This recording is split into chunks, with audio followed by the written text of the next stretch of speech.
Invited to speak at a July 4th celebration, Douglas made clear that July 4th was nothing to celebrate and that America was guilty of great crimes.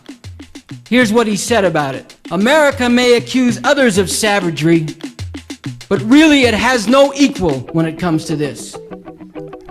He said, for revolting barbarity and shameless hypocrisy, America reigns without a rival.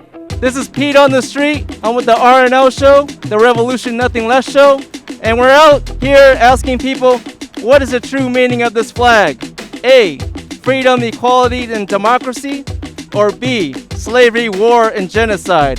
And you can only pick one. Hey everybody, this is Carl Dix, and I have the pleasure and the honor of interviewing Chuck D for the RNL Show, the Revolution Nothing Less Show.